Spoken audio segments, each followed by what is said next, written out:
And now, you're tuned in to RBLR, the home of Tampa Bay's RBLR Sports. Welcome into RBLR Bucs podcast, where the draft storm has passed, but the fire's still burning. I'm Usab, one of your co-hosts tonight, and well, the picks are in, the war room's gone quiet, and now it's time to do some reflection. Who's crushed it, who's surprised us, and maybe which rookies are about to become a household name in Tampa Bay. And as always, big love to the entire RBLR squad, holding it down across the bay from the ice with our RBLR Lightning to the pitch with our Rowdies and Sun team and all the way to Steinbrenner Field. I was going to say the Trop, but Steinbrenner Field for our beloved RBLR Rays. But, here on the Bucs pod, we're going to peel down the draft board, get real.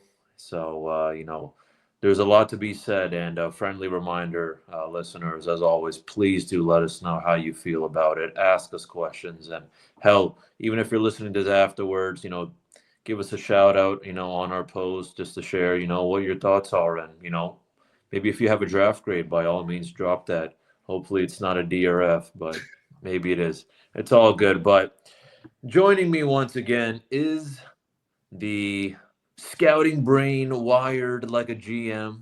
Okay. Mr. Carter Brantley in the house. Carter, now the dust has settled. If there's one word to describe how you feel about, the Buccaneers draft, how do you feel? What would the word be? Solid. I think solid is a good word to put it. Because obviously, it got off to the weird start. For those that watched the live, watch along with us, that we weren't super expecting that first round pick to be a wide receiver, much less a slot wide receiver, like a Emeka Egbuka. But the rest of the draft played out pretty well. I think the rest of the draft played out more to the way that we expected for the Bucs. Solid is how I describe it, because the rest of the draft I thought went really smoothly. I thought they made some really good picks, like no real reaches, no real weird positions of need. I thought they got some good value throughout the rest of the draft. But we'll get right into our sort of reflection of the Bucs draft, more of a bird's eye view, and then we'll get into the NFL draft, the rest of the league in general, because Bucs weren't the only team making picks that night. But we'll start with some comments made by Jason Light this past week on the Pat McAfee show. I won't say exactly what he said, but he was basically just saying that personality has become a huge thing for the Bucs. They sort of go through the draft board, all of their players that they have ranked based on ability and stuff like that, and then they take out players that wouldn't be the best fit in the locker room. He did not use those words. He used some more colorful language, but I thought this was interesting because, the Bucs in Jason Light's tenure have not necessarily shied away for the most part, especially at the beginning, from players who, kind of have some question marks off the field. So Musab, what do you think of this shift in philosophy, especially over the past few years? Jason Light emphasizing that the Bucs are trying to draft good people as well as good players. What are your thoughts on that? I'm all for it, honestly. I mean, I've always been someone who's considered myself, I guess, a no nonsense kind of man. I mean, when it comes to these players, that's what I care about the most. I hate all these divas around the league and all around sports. I mean, every sport has a couple of divas, if not many. So it's just best to stay away from those things. I mean, I feel like every single team, our own team, has, gone through some interesting hurdles with certain individuals. Like Antonio Brown and, oh man, I'm forgetting that other guy who didn't even end up playing for us. Randy Gregory. Oh, yeah, Randy Gregory. Randy Gregory, just those are just two little examples, but there's plenty of talent out there, some hardworking guys who are just out there to put in the work and shut up and not, say all these random kind of, little whiny comments and all that. So I like it. It's a nice kind of shift, and it's, kind of a nice, puts the league on notice and puts any player on notice, whether they're in college or in the NFL right now, saying that, hey, the Buccaneers were here, for football only. You know what I'm saying? Leave all that drama stuff behind. Yeah, absolutely. Because I think a big concern for us at RBLR, we were talking about it in the group chat, was that they were going to pick Mike Green, the edge out of Marshall, and he has a lot of off the field stuff that's icky. And they stayed away from him. He ended up in Baltimore, and I was really happy to see that. I thought that was a good move, and they've kind of shied away from a lot of those types of guys over the years. Especially, you mentioned the Antonio Brown thing. I think that was sort of the straw that broke the camel's back, maybe in that regard. The Jets situation sort of caused it all to Jason Light to really reevaluate how he looks at things. And hopefully for the better, because it's more fun to cheer on guys that, seem like decent dudes. Obviously, you're not going to have a bunch of choir boys, especially not in football, because, this is a violent sport. That's the nature of it. So, you're going to have maybe some personalities. But yeah, it's nice to be able to like Mike Evans and Chris Godwin and Baker Mayfield. Like, these guys seem like decent dudes off the field as well. So it's a lot more fun to support those types of guys than, like we were mentioning, the Antonio Browns and even the Jameis Winstons. He had his own fair share of off the field stuff. So it's nice to not have to deal with that. But we'll focus more on the Bucs draft specifically. I thought that was sort of, when the team we're covering, their GM goes on the Pat McAfee show, you want to talk about what he said. But obviously there was a draft and there were some really fun picks. There was maybe a pick or two that we maybe disagreed with, some surprises. We'll start with our favorite pick because, want to start on the right note. And mine was Elijah Roberts, the guy out of SMU, labeled as an edge, but I think he's going to play more as a defensive end in this 3-4 scheme. Him and Logan Hall, I think, will compete for sort of that third defensive lineman spot.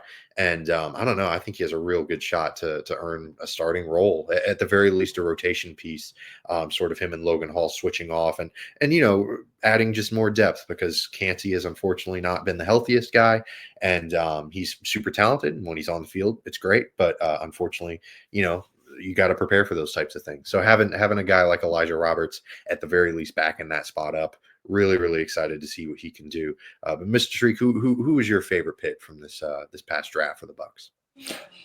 I like Elijah Roberts a lot, Carter. I believe I know one of them. I think I may have had him on my Yes, mock. he did. I Yep, believe. Yeah. sure. So no. Hey, listen, I'm all for it. It's pretty tough, honestly. I was happy with a lot of the defense picks, but I'm gonna have to go with Mr. Benjamin Morrison.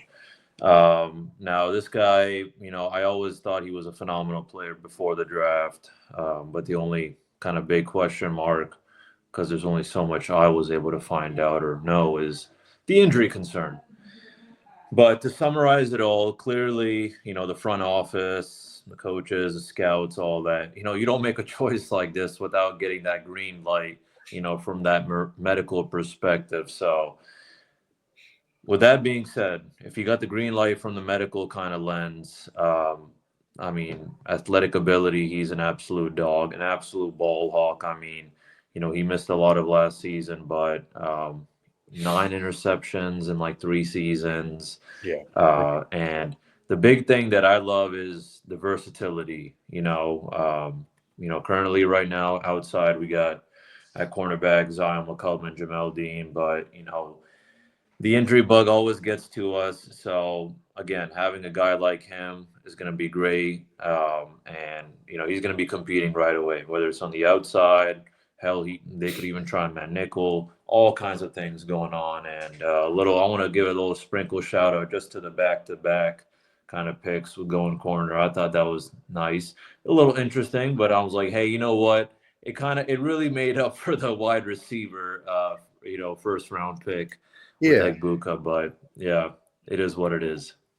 So I really liked the Morrison pick too. I think without the injury, he's probably a first round pick. Without the injury, he might have been the Bucs' first round pick. You never know. Stupid productive in college, like you said. Tested well enough athletically. Didn't get, he's not nearly as high upside as some of the other guys, but it's a very, very, I thought barring the injury in terms of performance, I feel like it's a pretty low risk pick, because he can at the very least be a serviceable, very nice backup outside corner, which the Bucs haven't had in a very long time, frankly. So him, Bryce Hall, right? Yes, Bryce Hall. And then like you said, the Parrish guy out of Kansas State, just having those 3 corners, like I would feel fine with any of them stepping in and starting on the outside. Parrish is, I think, going to compete for the slot corner role, but it's I can't remember the last time the Bucs had three guys backing up Jamel Dean and either Carlton Davis or Zion McCollum and being okay with all three options. So hopefully no Tyreek Funderburk this year. No disrespect to Funderburk, but I think he's best served as a practice squad guy for now. And, it's going to be nice to see Morrison and Parrish compete for some playing time. I really like those picks as well. The least favorite pick, kind of the opposite end of this coin. Who is your least favorite pick out of this draft? I think we have the same answer, but go for it. Unfortunately, yeah, it's got to go. Yeah, Emeka Egbuka. Just I don't even know what to say. I'm just not impressed by him even overall. To be honest, with all due respect, I think he has great skills. I mean, phenomenal guy, but to get someone like him, first of all, in the first round, it doesn't make sense to me. If there was maybe one wide receiver, maybe two. First of all, I thought we had maybe Golden in mind, and if not Golden, I was going to go Tet McMillan, but that wasn't the case either. So I don't know. It doesn't really work well for me. I understand why. I guess this pick was made. It's not, I wasn't surprised that we got a wide receiver. I think me and everyone else was surprised that we got a wide receiver in the first round. And on top of that, it's someone who I feel like I watched his highlight reel even again and again, and it's like the guy barely gets any separation. He's not very explosive. I don't know, doesn't really kind of have that kind of shifty juking ability. I mean, I think he's got great hands after contact, still some great skills, but first round is just a reach. You know what I'm saying? Yeah. So, yeah, I don't know, man. I feel like I could go on and on, Carter, but tell me how you feel, man. Well, I might disagree with you a little bit on him, the player. I don't disagree on the confusion about him and Godwin playing the same position. If the injury concerns, if you're concerned about Godwin being able to play a high snap count, then you don't re-sign him. You know what I mean? Like if you're concerned enough to spend a first round pick on this position, then you don't re-sign Chris Godwin. That's sort of the confusing calculus in my head. But Ibuka can also line up outside, so can Godwin. They can sort of shift and trade off. So I guess that's sort of how they're explaining it. I don't love it because ideally they're both most effective in the slot. So why try to move them out of that? So it's a bit frustrating. But I get if they had let Chris Godwin walk, this would have been perfect. This would have been, I get it. I totally 100% spot on. It would have been totally fine. So it's kind of weird. And the thing is, I want to give Jason Light some leeway because he's made such great decisions in the wide receiver room with Mike Evans, Chris Godwin, hopefully most recently Jalen McMillan, even Trey Palmer. I mean, Trey Palmer was a late round pick and he's turned into a decent backup. You can't really say that for a lot of guys that were picked where he was. So, I want to give him a little bit of the benefit of the doubt here. Because he's shown that he's a good evaluator of this position. If he's convinced that this guy's a first round talent, maybe I can't disagree with him too much. But like you said, it's a bit weird. The production was there at OSU, but like you said, it's just a bit weird with the fit. And I don't know. It's just it's tough to see where they're coming from, but hopefully it'll play out. And maybe Ibuka goes out and is one of the best rookie wide receivers in this class, and we're all sitting here, looking like morons. So hopefully that's the case. But it's definitely was my least favorite pick because of the value in round one and just the lack of fit for him, especially in this first year. So it was definitely a bit weird. And I think he's the biggest surprise for me. Like I was kind of not shocked. That would be dramatic, but the other picks were just like, okay, yep, perfect. Makes sense. Totally fine. But his was definitely a bit of a head scratcher. Exactly. He was the biggest surprise for you as well. Oh yeah, most definitely. I mean, I couldn't believe when I read it. I was like, seriously?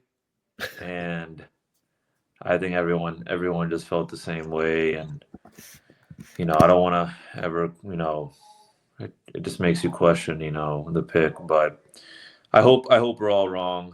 I know I was very wrong about Bucky Irving last year. I was very like, oh, he's a great guy, but I wanted a power back. But I take back everything I've said about Bucky Irving. I've nothing but thankful. So I feel the same way about Egbuka next season.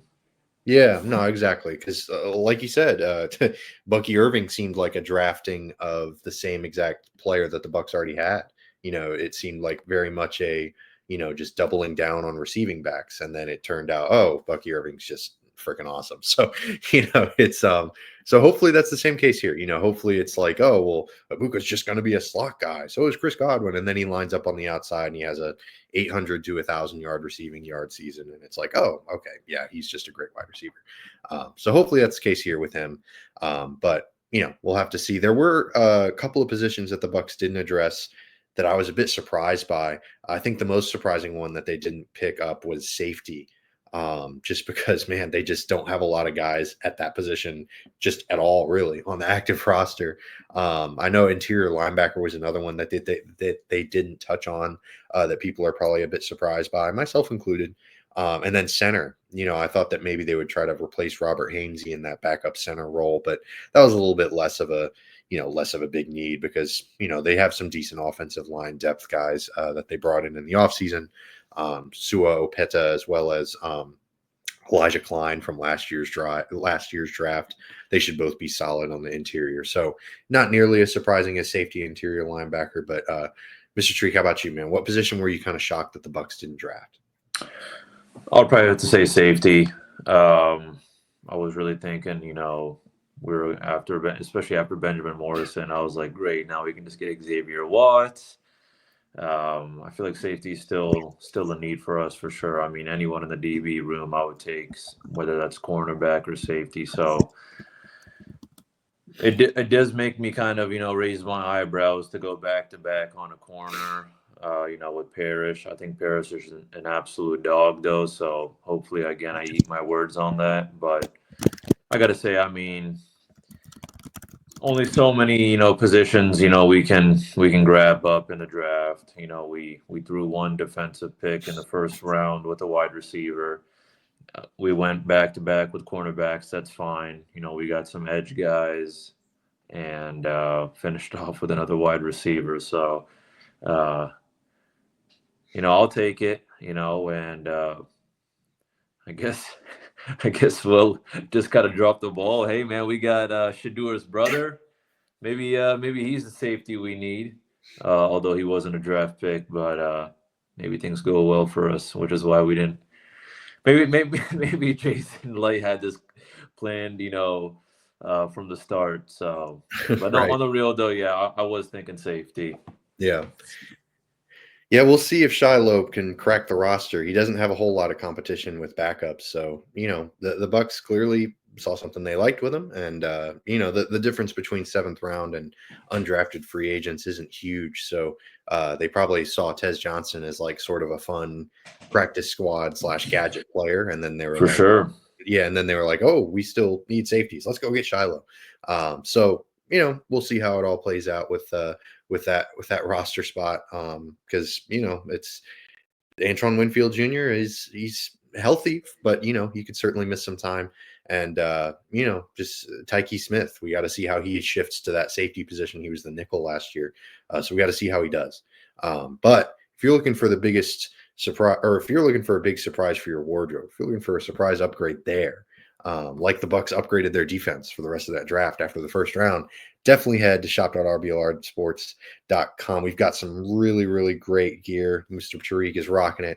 Definitely check it out. We'll give you a promo code. That's Cannon, CANNONS. Type it in for 10% off your entire order. Since the draft is over, we're all sad about it. The rest of the offseason is going to be a bit dull. So get yourself some fire swag to kind of lift your spirits, if you will. But shifting our focus to the rest of the NFL, because like we said at the beginning of the show, the rest of the NFL also made some picks. It wasn't just the Bucs. But what team had your favorite draft? We'll start there because, there were a lot of teams that I thought did really well to improve their roster. But Mr. Shriek, which team did you think like, wow, they really got better and they were already a solid team? Or if they were a bad team and they got a lot better, which team did you have on your mind? I'm actually have to gonna go. I'm gonna lean a little bit with the Eagles. Actually, I already kind of had their my eye on them just a little bit, just because my one of my buddies is a huge Eagles fan, so he was kind of giving me the updates on that. And for a championship team like them to kind of keep on beefing up the defense, I mean, I thought it was real good. They got Jihad Campbell, who I was like, damn, we let that slip away to us. Right. Andrew Makuba, who again is on also absolute dog. Mac Williams, I mean Ty Robinson, great, just a great bunch. Hell, they even sprinkled Kyle McCord, from Syracuse. So Yeah. who knows, man? So I don't know. I like everything, man. Even I mean they really focus. Surprisingly, I feel like they got some real good steals on the defensive side. They even got some outside linebackers such as Antoine Powell Ryland. So Absolutely. I don't know. Honestly, I'm really excited to see see how they do this next year. I think they got some absolute dogs from this year. They got a nice young, healthy team. I mean, they got people like Quinion Mitchell and Cooper DeJean, who are only second years guys, and they're Right. already killing it. So Yeah. excited to see what they got. But what about you, man? Yeah, I really liked. I mean, Philly always does really well in terms of just like never reaching on anyone in terms of like draft position, according to like the public draft boards and stuff. Because they reach so hard on Jalen Rager, then they missed out on Justin Jefferson, and so they've just been like, nope, we're not doing that ever again, which is kind of funny. But yeah, it's worked out really well for them. Go figure. But my team that I think got a lot better was the Bengals. I know that they've been much maligned because they really mishandled the Jamar Chase and T. Higgins situations. They had to pay them both a lot of money, which rightfully so, because they're both great wide receivers, but they could have taken care of this way earlier than they did, because they just let Jamar Chase have another great year. And, so they had to pay him out the butt. So it was just really poorly managed. Their defense, obviously, one of the worst in football last year. Some would say the worst, and I don't blame you. But they spent a lot of draft capital on that defense. They got Barrett Carter. They also got Demetrius Knight. And then they got the defensive end out of Texas A&M in the first round, Nick Sorensen, I believe. I don't Yep. remember his. Yeah, I don't remember his name, but I thought investing that heavily in their front seven was really key. Was really big, and I also really liked Dylan Fairchild in round 3 because their offensive line is just a constant revolving door. So I figured just Dylan Fairchild he's sort of a high floor type of pick. He'll be fine backing up that interior offensive line. So I really liked that pick as well. So yeah, the Bengals for me, I think they got a lot better. I really like Demetrius Knight and Barrett Carter as linebackers lining up with Logan Wilson. I think that's going to play really well. So Demetrius Knight's gonna be a steal, man. Oh yeah. yeah, I really wish we got him, but I gotta ask you this: was there any team that made you kind of chuckle a little bit with their draft picks? Oh man, it's tough to say because I really like the rest of this team's draft, but Tyler Booker in the first round, I don't want to say made me chuckle, but it was definitely kind of an eyebrow raiser for me because Booker probably the best guard in this draft, but not very many people had him going in the first round. So I thought that was kind of interesting. And then the Giants, man, just trading back in for Jackson Dart, like they could have sat, like I'm wholly convinced that he would have been there in round 2. Like I get trading back up, but man, that was silly. And then the Falcons were really silly. Like giving up a first round pick to trade back into the first round this year to the Rams, like that's just already a net loss because there's no way that the Falcons are not picking lower than 26 next year. So it's just automatically off the cuff, pretty much an L. So I thought that was a tough way to handle things, especially to address I love that they address their pass rush, double dipping, like cool, I get it, but I don't know if it was worth giving up a future like next year's first to get back in there. But how about you, man? Any teams that were kind of like I don't know about that? Like any teams that made you laugh a little bit? Um, it just made me chuckle the fact that the Browns got Dylan Gabriel and Shador Sanders both. Yeah, Their well, quarterback room is already such a weird bunch of guys. yeah, real So interesting I'll mix. probably say, I mean, yeah, I'll probably say, I mean, it probably the Giants were a close second. That was, getting Dart was kind of a nice screw you to Shedeur Sanders and his family. Right. But that was also odd. But not gonna lie though, I mean, I think the Falcons, had some interesting. They've always been a very weird team when it comes to drafts, but Yeah. I don't know, man. They also made some good moves, but yeah, I'll leave it at that though. Yeah, I'm curious to see the future of the Browns. I'm pretty sure actually Deion Sanders actually had a quote I saw from a tweet that he was like, "Oh, ain't nobody want to play for the Browns," or "I'm not Yeah, gonna let back in that the day. happen," or something. Right, yeah. Yeah, Yeah, I mean, it's Dion, well, you know. Yeah, this reality 2018. really struck him. Yeah, it was weird, but how surprised were you by the Sanders stuff? What do you think? Like, were you shocked to see him drop to round 5? Like everyone in the, especially good Lord, Mel Kiper Jr. was just milking it. I mean, he was kind of embarrassing. I'm not gonna lie. Like, disagree with him dropping all the right way to round 5. I get it. Like, me too. But like, good Lord, man. Like, there's a bunch of other really cool players getting picked, and like that was just all he could focus on, and it was kind of annoying. I'm glad I had it on mute because I watched the video of him going on his little rants afterwards, and it was just kind of like really embarrassing. But what were your thoughts on Sanders dropping so much? Uh, not really much. I kind of, after day 2, I was like, damn, okay, this is getting real interesting now. So after that, I was like, wherever he goes. Um, I kind of just hate all the hype just because, there's a reason for all this, and he's always him and his dad are drama queens. There's Right. no sense of kind of humility or any kind of humble feeling, and this is what you get. You haven't even played a single, down in this league, and you're already acting like, you're the GOAT. So, he'll learn the hard way, but I don't know. I mean, it is surprising to see that, hey, he did go that far because I have to say, I mean, he wasn't like a bad quarterback in college. No, not at all. That's the thing. So, Yeah. hey, Yeah. but you know what? I trust people who do this for a living, and if Right. this is not what they want, then so be it. Yeah, I mean, it's just it's what do you want to deal with? Like do you view him as a starting quarterback? And if so, do you view him as a good enough starting quarterback to put up with the Sanders of it all, the off the off the field stuff? Like it's not, it's incredibly hypocritical for Mike Green to go in the second round and for Shedeur Sanders to fall that much. Like, totally agree with people there. But that's the way teams are. That's the way teams operate. They have different priorities than the rest of the world. They're in the NFL. They kind of do things differently. And yeah, I don't know. The Shedeur thing was weird because frankly, I wouldn't have picked him in the first or second round, but I also sure as heck wouldn't have picked Jackson Dart in the first or second round either. So it's kind of one of those things where, like, do I think Shedeur Sanders is a second or a third round pick? No, but I also definitely don't think Jackson Dart is either.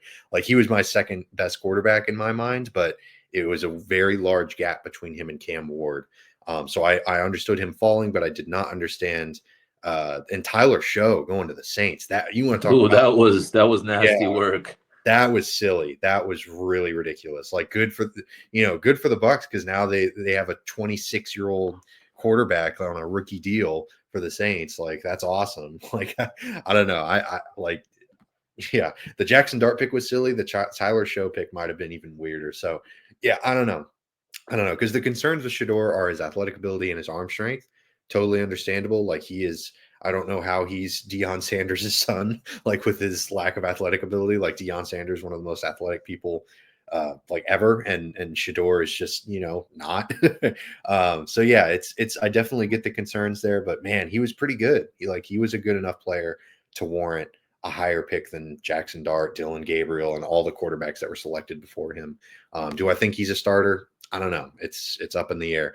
I'm not, I'm not super convinced that he is, but I'm definitely not convinced that Jackson Dart and the rest of the guys that were picked before him are either. So it was weird. But shifting to a more positive note, because it was kind of a it's kind of a downer for the Shedeur Sanders stuff. Definitely not the most happy time in the NFL draft.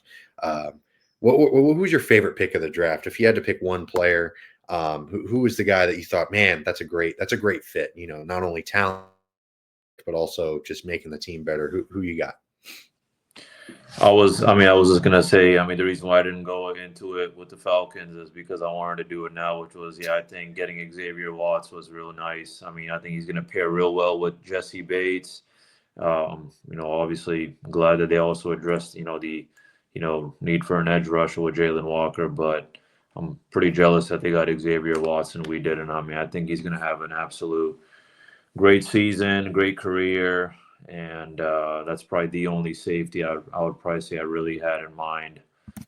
Him and Nick Emon Worry, but that would have been also nice too. But it is what it is, though. I'm still real happy though, and fingers crossed that Xavier Watts has a bad game against us, For sure. when we play him. But otherwise, wish him all the best. Yeah, I really liked if the Falcons hadn't given up a first round pick to trade back up into the first, I would have been very much very high on their draft because in terms of not trying to think long term or how the future is going to go for Atlanta, I'm definitely with you. They had a lot of really nice picks. I love the Jalen Walker pick. Xavier Watts was a cool pick too. So yeah, I like both of those picks for Atlanta. They definitely had a really interesting draft. They're definitely looking really, really nice. They have a lot of youth on that team, and I thought that was really fascinating. So my favorite pick though was definitely Kyle Kennard for the Chargers. I think he's a really, really fascinating pick out of South Carolina because he was so productive there. He also has enough athletic ability to be higher upside. It's just about, can he replicate the success that he had in his final year in the SEC? We'll see, but I think the Chargers got kind of, I don't want to say a steal, that might be putting too fine a point on it, but I definitely think that they're really revving up because they have to replace, Bosa and Mack. They have two really elite edge rushers to replace. And, Harbaugh, loves that defense. At Michigan, he was constantly churning out just insanely productive defenses there in the Big Ten. So not shocked to see the Chargers invest in that area of the field as well. Also, shout out to the Broncos. Our producer wanted to chime in. Jahdae Barron out of Texas went to Denver. Now they have Patrick Surtain and Barron and a really, really good defense. And Barron went right after the Bucs. So a lot of people kind of were like, hey, Tampa, what the heck is going on? Because they could have had Barron. So it is a bit of an eyebrow raiser for sure. But I really like that pick for Denver. They're just sort of like, oh, our defense was pretty good last year. Let's make it really good. I love that. I think that's a really fantastic approach. The Bo Nix pick worked out swimmingly for Denver. Just things going up for Denver. The Broncos are looking really good. So really, really fantastic draft for them as well. But we're nearing the end of our episode. Definitely, give us a follow, give us a subscribe, because we're going to be churning out some really fun content in the next few weeks. We'll do more of a bit of a more in-depth breakdown of each Bucs pick, give it a grade, also give their draft overall a grade. We'll also have Zach Blaine on hopefully sometime next week as well to give his opinions, because he's got some strong ones. And then we'll get into some division rivals drafts as well and look at the Bucs undrafted free agents, because we mentioned Shiloh, but there were some other really, really interesting guys with some high upside that could potentially make some noise. And if they don't end up on the roster, they'll definitely end up on the practice squad. So a lot of really fun stuff coming our way for the Bucs show. We really appreciate y'all for tuning in. Give us a follow as well at RBLR Bucs or at RBLR Sports. But thank you to my co-host, Mr. Musab Tariq, for making my job easier. Really appreciate y'all for tuning in. We'll see y'all next week. And as always, go Bucs. Go Bucs.